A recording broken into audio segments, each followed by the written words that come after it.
ও টুনির মা, তোমার টুনিকে বোঝাও না, দিনে রাতে মিস কল মারে ফোন করে না। টুনি কখন কি করে, টুনি বাথরুম গেলে, আমাকে যে এবার ভুলে গেলে। ওগো টুনির মা, তোমার টুনিকে বোঝাও না। বাহ বন্ধু, তোর গান শুনে তো আমার মন প্রাণ জুড়ে গেল রে। এরকম গান আরেকটা শোনা দেখি। দেখ ভাই, তোরা টুনিকে নিয়ে মজা ঠাট্টা করছিস আর টুনি এদিকে কানতে লেগে গেছে দেখ। হ্যাঁ বে, সত্যি তো টুনি কানছে।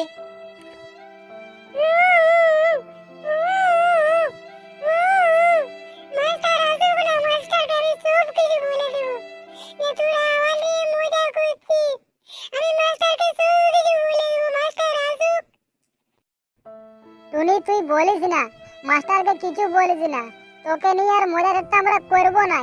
দেখ তুই মাস্টারকে কিছু বলিস না, তোকে না যাওয়ার সময় একটা চকলেট কিনে দেবো, ঠিক আছে? তুই মাস্টারকে কিছু বলিস না।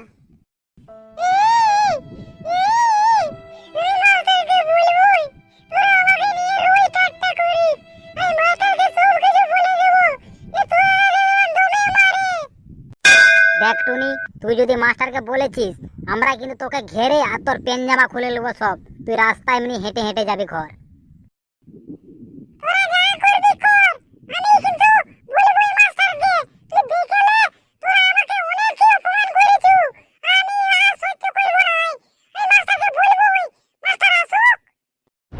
এই তো মাস্টার আসছে।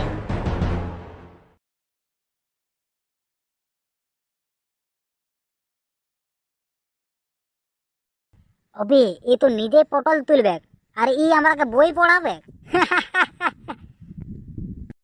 এই মাস্টারটা নতুন এসেছে রে, ওই জন্য দমের রাগ বলতেছিল হেড স্যারে। এই মাস্টারটা নতুন। তোমরা সবাই পড়া করে এসেছো তো?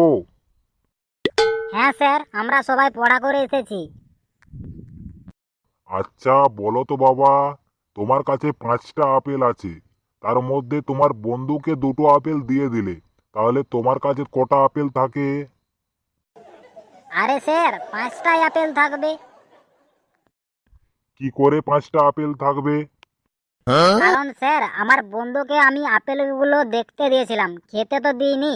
ওই জন্য স্যার, আমার কাছে 5টা আপেলই থাকবে। বাহ বাহ, বটে, তোমার বা বুদ্ধি আছে মানতে হবে, বাহ।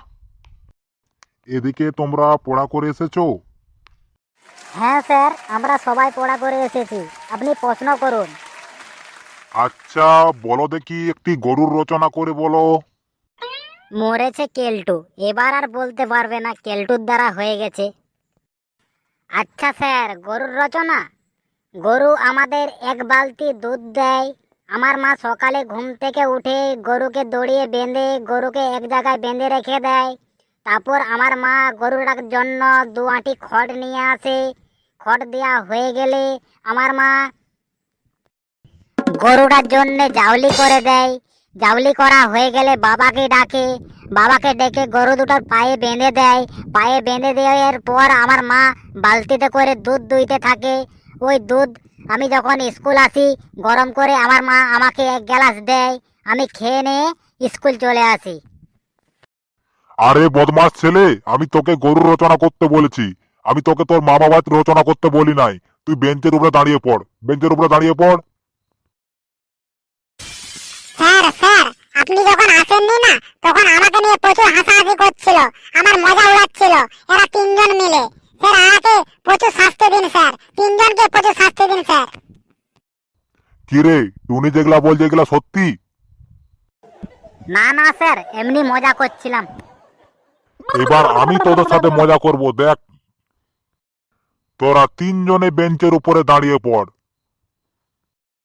না না স্যার, আমি কিছু করি নাই, এরা 2জন করতেছিল, আমি চুপচাপ বসে আছি। আমি এরাকে বারণ করলাম যে এরকম বলিস না, টুনির কষ্ট হচ্ছে, তাও আমার কথা শুনে নাই।